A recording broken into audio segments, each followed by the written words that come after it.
Hello, I'm James. If you're like me, as an animator, you use Maya day in and day out for work, and you think, well, maybe I want to get a new Mac, or I want to upgrade from an old one, or you might even be switching from Windows. I'm hoping this video will be helpful. I've been using Macs for well over a decade, and for the past year I've been using the M1 Max MacBook Pro, mouthful, for animation work, predominantly in Maya. So in this video I'm going to run through using Maya on an applesilicon Mac, the ups, the downs, and a few things in between. I will say this video is not going to be a how to animate video. It's going to be how does Maya running through Rosetta work on an applesilicon Mac. Is it good? Is it bad? So let's get started. So the first thing I want to talk about is Autodesk. They've been a little bit quiet in regards to making a native version for applesilicon. And they've got a few things on their website that says, yes, they're thinking about it, but you can also run everything fine through Rosetta. And that's kind of it onto the official side.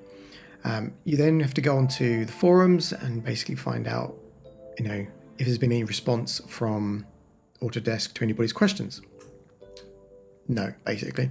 There's quite a few threads on the official forum, people asking, not really any kind of great response. Someone was in an AMA with an Autodesk representative and they said they were definitely looking at it and they're actively investigating it. But that was, back in April of this year. Nothing's really come of it so far.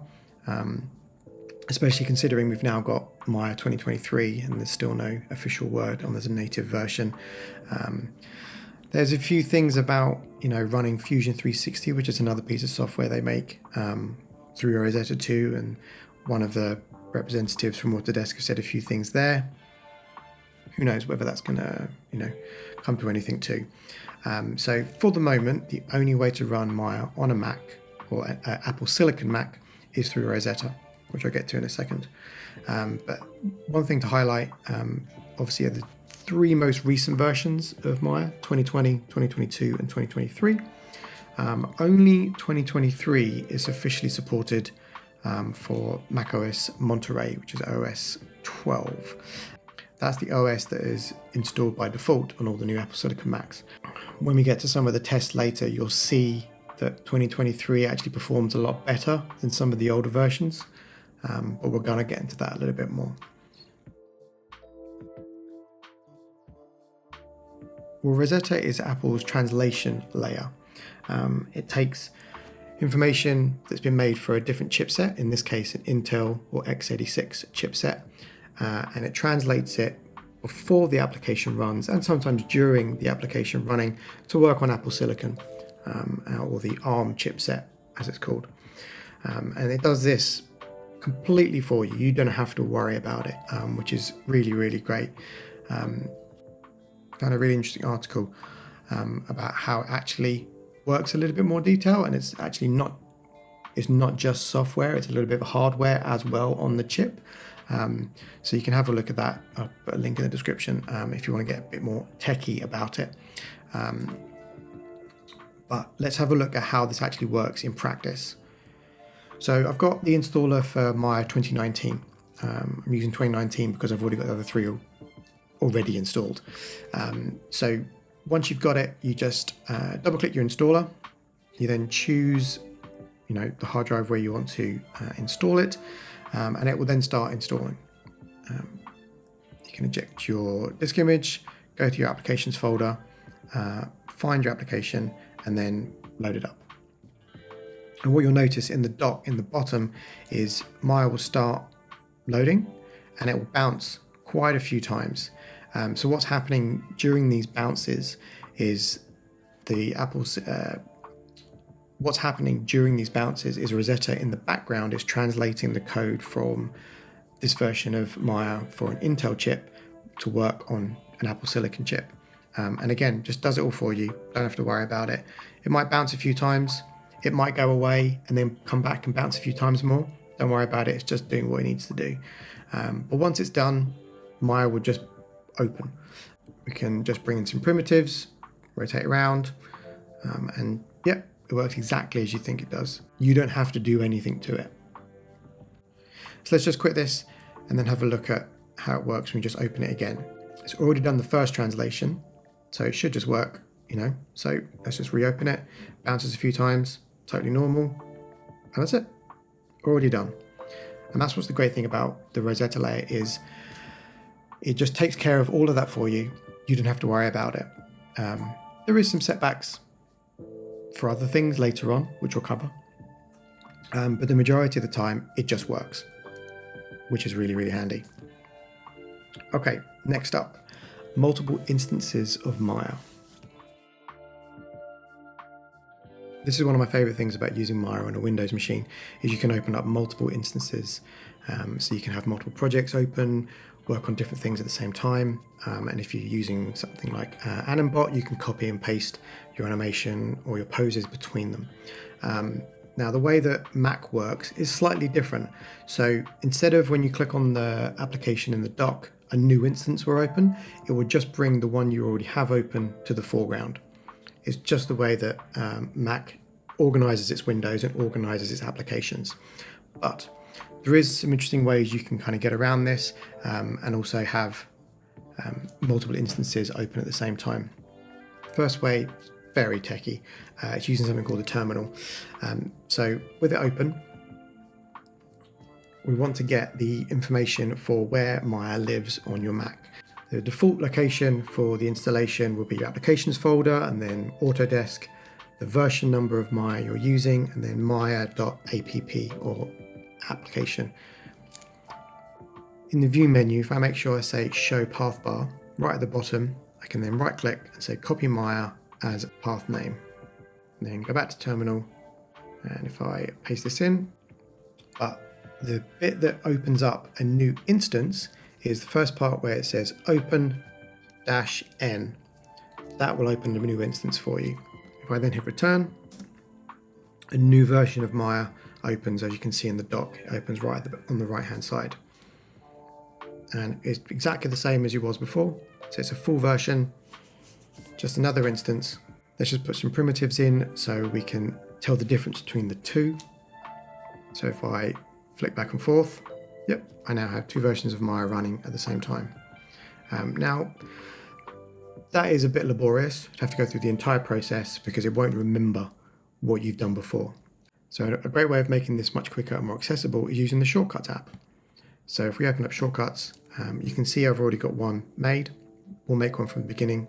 So if we add a new shortcut and then we search for shell, you'll see something called run shell script. If we drag this over and then delete the hello world code that's in there, and then we have to do exactly the same thing. So we paste in our path, which should hopefully still be copied from before, and then we write in open space -n space quotation marks, our path to Maya, close quotation marks. So let's close this down, and then let's run it, and you can see, give it a sec.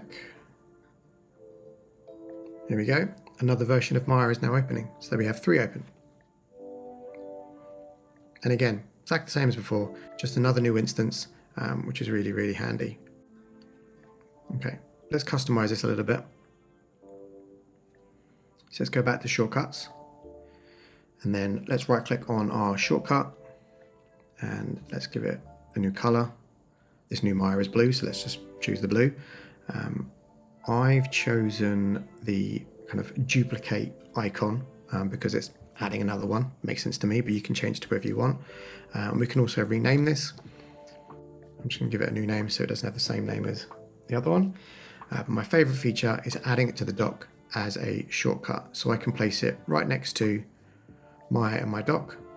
And all I have to do is then click on it and a brand new version opens. It's so handy. I don't have to worry about remembering any code, remembering any path names, none of that. Just click new instance, new version of Maya opens, and then you can run multiple projects at the same time. Okay, let's take this one step further. We'll open up a quite simple scene in each of the instances and see how the computer runs. So I've got this really simple scene. It's just a weight shift with a rig The Dana rig, I'll leave a link in the description below. It's a fantastic rig. As you can see, I've got it open in every single instance, so it's running 4 times. So let's just also change the camera angle in each, because I've got multiple cameras in this scene, just so we can tell the difference between the scenes as we're flicking between them. And I'll play them as we're going, and you can see the frames per second as we're working.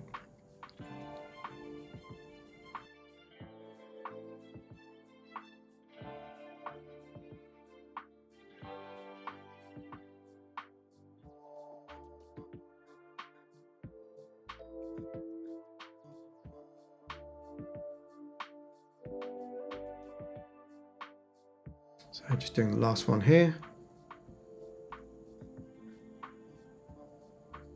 Okay. They're all running now. All at slightly different camera angles, but it's the same scene, instance 4 times. The Mac is running absolutely fine, quite successful. But it is only a simple scene. So next up, let's have a look at a much more complex scene and see how that runs. So what I have here is a shot I did last year for my animation school. And this was using multiple large Alembic files, all brought into the same scene, plus 2 quite complex octopus rigs attacking this pirate ship. I did all the animation, but the wonderful Houdini effects artist Ivan did all of the water sim and all of the water spray off of the tentacles. But let's bring in the actual animation file to the 4 instances of Maya that we have open, and let's see how it starts to run this time. As you can see, it's a little bit more complex than the one we had before. Let's start playing them through.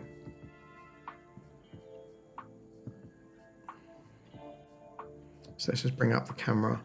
Just bring up the camera viewport to full size. So we're getting about 19, 20, averaging about 18 frames a second on that one. As you can see, as I start to rotate and navigate around the viewport, it's pretty responsive. I can turn off the Ocean Sim Alembic file, and it gets a little bit more responsive. And if I just zoom into this pirate ship, you can see it's a pretty dense model, and the actual ocean geometry is pretty dense as well. So there's a lot of polygons being pushed around in this scene. So let's start playing this one through in perspective mode. Getting about 4.5 frames a second. Not ideal. Let's go to camera view. Get a little bit better. Getting about 12, 13. Here we go, 18, 19 now. Let's switch over. Do exactly the same for this one and for the last one.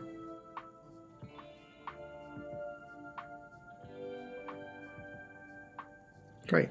So now all 4 are running exactly the same scene and playing exactly the same time. And as you can see, everything's still quite responsive.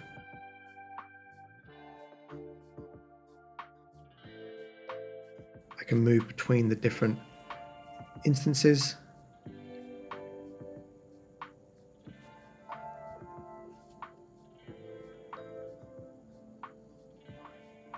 Works fine.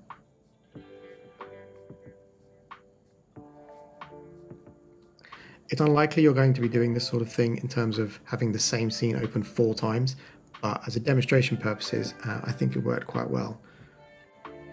Let's quickly have a look at how big the files it's referencing in as well, just to get an idea of how big the files are that Maya has to work through.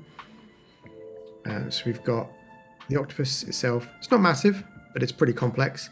It's the Alembic files which are big. So the pirate ship is just over 2 gig, and you'll see down the bottom that the waves is over 1 gig, and that's being used, multiple times. But it's still completely usable, and if I wanted to, I could go through and I could pause one of them, go in and make some changes, adjust things in the viewport, in perspective mode or in camera view, wouldn't be an issue. Okay, next up, let's have a look at Viewport Interactivity.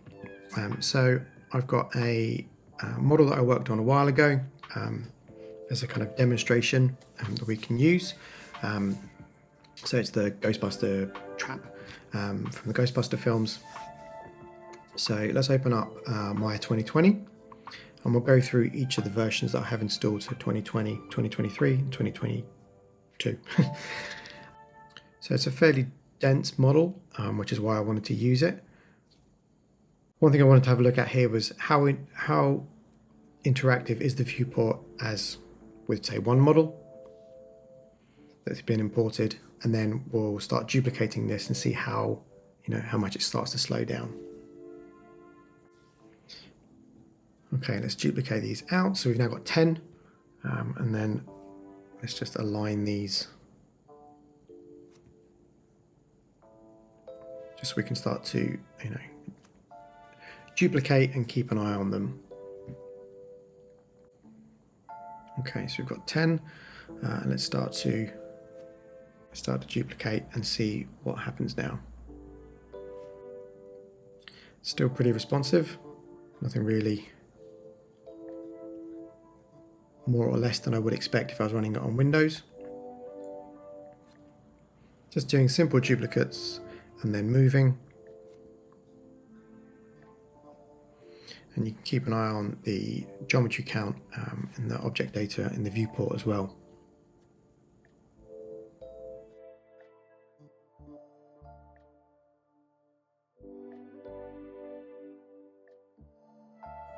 Okay, so we've got 60 there.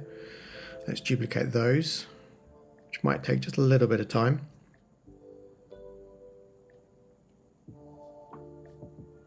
There we go. And then move them over. Got 120 versions of it now. Slowing down a little bit now. But as soon as we deselect and start moving the viewport, it's completely interactive. No delay. Getting about 41 frames a second, which is really good. Now, probably shouldn't have done this. I've now tried to select all of them and duplicate to 240. So that's probably not gonna, well, it will probably do it, but oh, here we go. So it's doing it, it's just really delayed. But there's a huge amount of geometry in this scene. So this is normal behavior that I would expect anyway. So let's just try this again. So select them all. Ah, there we go. So kind of what I was expecting. It lasted longer than I thought it would. Not so bad. Okay, let's load up Maya 2022 and see how that fares. So we'll do exactly the same thing. And I've sped it up here because you don't need to see me doing this twice. Now I will say that for some reason, I don't know why, maybe it installed funny, maybe there's something in Maya 2022, but Maya 2022 seems to run worse than Maya 2020 and 2023. You'll see as we go through this that for some reason or another, it's much slower, it crashes a lot more. Just doing something quite simple like this, it will take a lot longer than the other versions. I don't know why. And there it goes. Let's have a look at Maya 2023. And as mentioned, this performs better than Maya 2022 and about on par with Maya 2020. Okay, let's do the same thing. So we'll get this going, see how far this gets. As you can see, as I'm moving things around, interactivity is absolutely fine. Duplicating 10 at a time.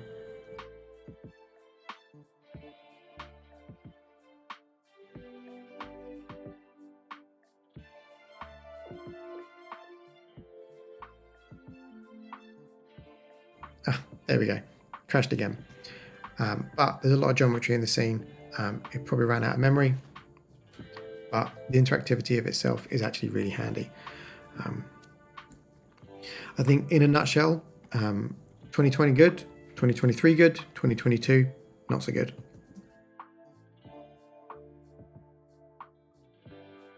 Okay, next up I want to have a look at rig interactivity, how responsive it is, because as animators we're just using rigs day in and day out. So let's load up Maya 2020. So I've got this really simple scene with the Skull Chaser rig. Again, link in the description below. Also got a camera move, and then another version of the rig steps in at the end. So 2 characters. But it's quite a simple scene. As you can see, running this through, not a problem. And we're getting, 24 frames a second, absolutely no problem at all. So let's do a little test. Let's bring in another version of the rig. We'll reference it in, and then we'll copy and paste the animation over, and we'll start to kind of layer things up and see how Maya reacts, how responsive it is. So I just brought another version of the rig in.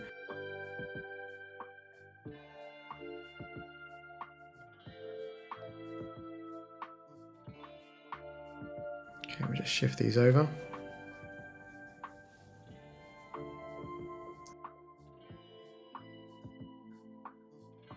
Let's bring in another one.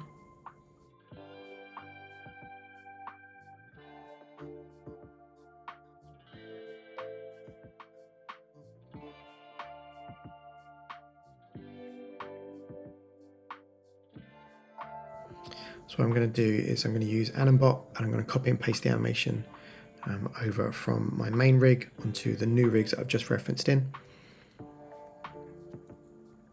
This also will give you an idea of how Animbot can run.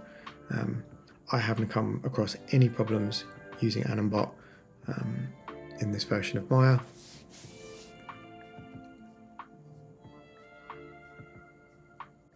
So I'm just going through and copying and pasting the animation from the main rig over to the other rigs.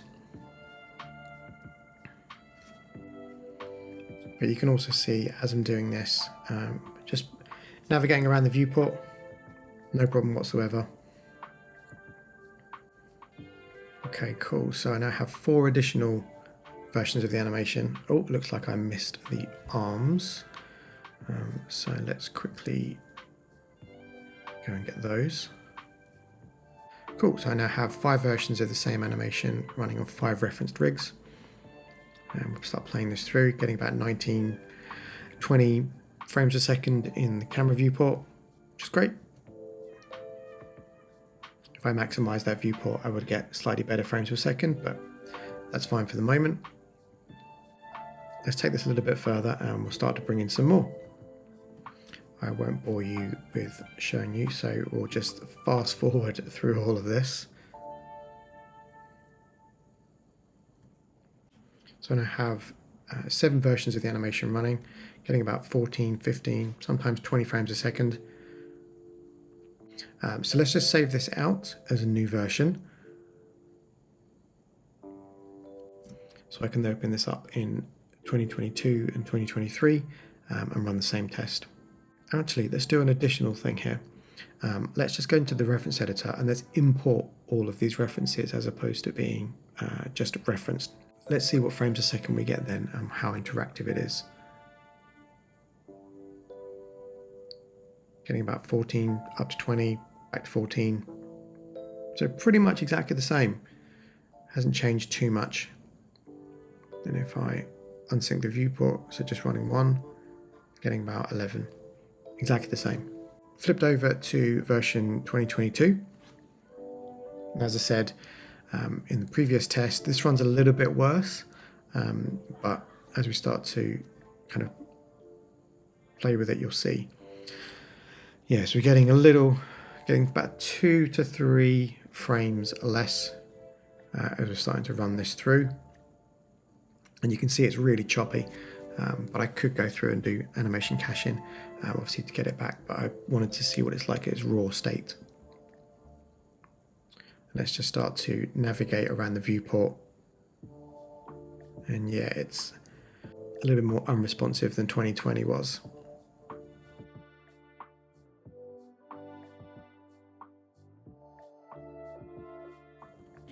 Let's just go and start actually playing with one of the rigs and see if that makes any difference. Okay, it's not too bad. It's getting a bit sluggish though.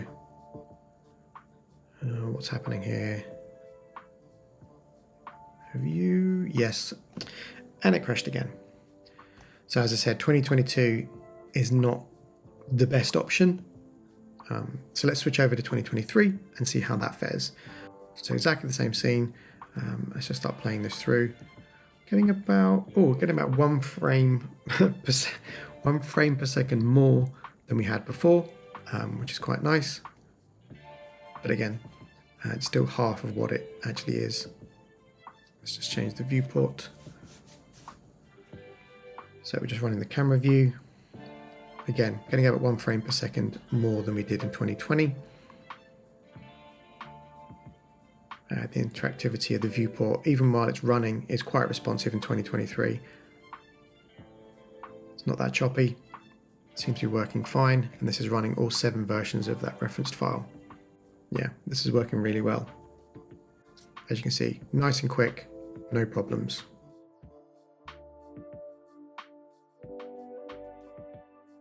Okay, next up, let's have a look at caching your animation, why it's good and why it doesn't always work. And I don't know whether this is a specific thing to Maya, the different versions of Maya, Maya on a Mac, or Maya running through Rosetta on a new applesilicon Mac. So I have this quite long scene, it's about 860 frames long, and it's got multiple cameras and also multiple shots that cut back and forth, doing the coverage of this scene between these 2 characters. So I'll just play this through quickly at double speed. You don't need to see the actual scene itself, but just to get an idea of what the frames per second are on this quite complex scene. By default, I'm getting about 13 frames per second as it's running through and switching between these 2 camera angles. So for this test, we'll take a short section from one shot. We'll start using the caching tools and seeing how the translated version of Maya works. Okay, so we've got this shot. And if I just run it through normally, I get about 19, 20 frames a second, sometimes 22. In the bottom right hand corner, you've got your caching tools.